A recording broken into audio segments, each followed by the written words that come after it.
Stop carrying people who wouldn't carry you. You've been pouring into relationships that drain you, defending people who don't defend you, showing up for those who disappear when you need them. You call it loyalty, but it's not loyalty. It's fear. Fear of being alone. Fear of being called selfish. Fear of admitting you've invested years in people who would never invest the same in you. But what if I told you that the season where you protect everyone else at the cost of your own peace is over? What if your next level requires you to release people who refuse to grow with you? I see you. I've watched you answer every call, drop everything to help, sacrifice your own plans to be there, while they can't even send a text back. I saw you defend their name when others questioned them, only to hear later that they stayed silent when your name came up. I was there when you celebrated their wins like they were your own, but when your breakthrough came, they couldn't even like the post. You've been the friend, the partner, the supporter they needed, but when you needed the same energy back, they were nowhere. And you stayed anyway, because you thought that's what love does. But love doesn't ignore patterns. Wisdom does. Type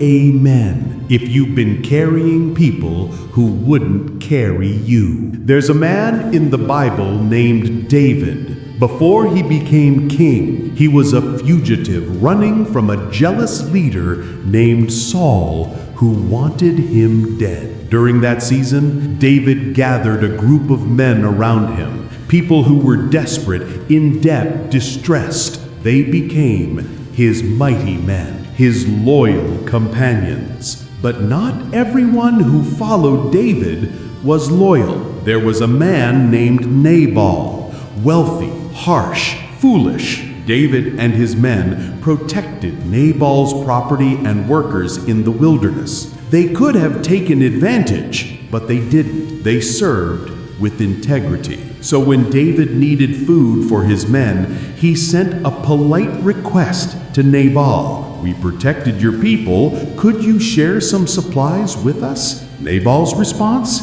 Insult, rejection, mockery. Who is David? Why should I give him anything? David was furious. He prepared to retaliate. He'd protected this man, shown him honor, and got disrespect in return. But here's what you didn't know. Before David could act, Nabal's wife, Abigail, intervened. She was wise, discerning, and she knew her husband was a fool. She brought provisions, apologized, and spoke wisdom to David. "Don't let this worthless man drag you into sin. God is protecting your destiny. Let him handle Nabal." David listened. He stepped back, and within days, God dealt with Nabal himself. He died.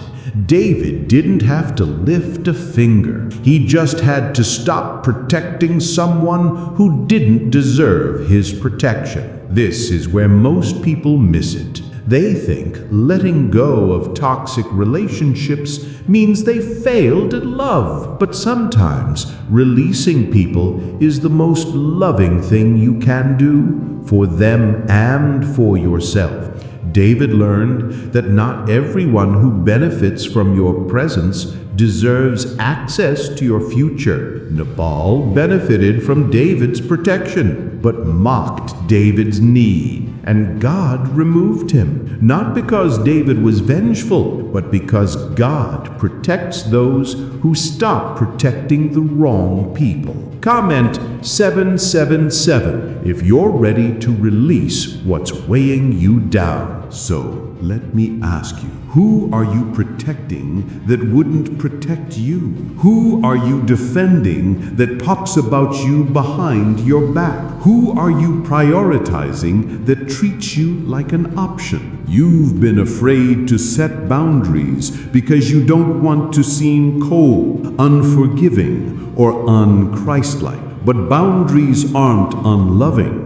Boundaries are wisdom. Jesus himself didn't entrust himself to everyone. He had 12 disciples, but only 3 were in his inner circle. He loved everyone, but he didn't give everyone the same access. And neither should you. Within the next 30 days, you're going to face a decision. Someone who has been draining you will ask for something. Your time, your energy, your resources. And you'll have a choice. Say yes out of guilt and obligation, or say no out of wisdom and self-preservation. This is your Nabal moment. And when it comes, don't let fear of their reaction keep you bound to a one-sided relationship. Let them go. God will handle the rest. Here's your action. In the next 72 hours, identify one relationship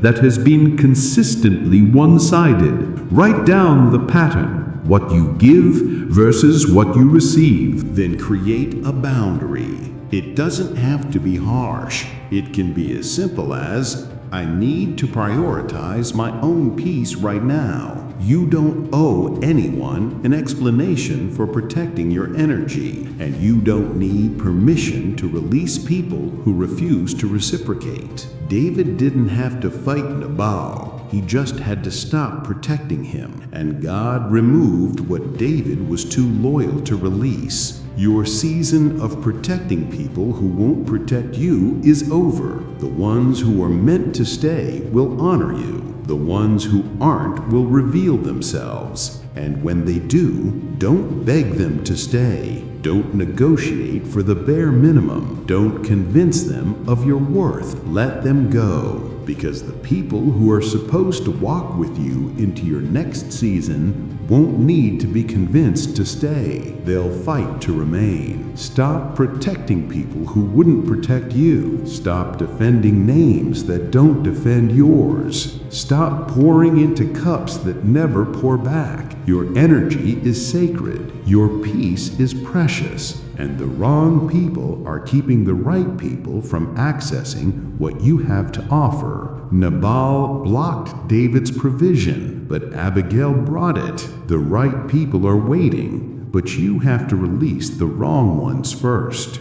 Amen. To activate this word over your life, the next 30 days will reveal who's really for you. Pay attention. Don't ignore the patterns. Don't make excuses for disrespect. And when the decision comes, choose your peace over their presence. God is removing what you've been too loyal to release. Trust Him. Let go. Your next level is waiting, but it requires you to stop protecting people who would never protect you. The season of one-sided loyalty is over. Walk away.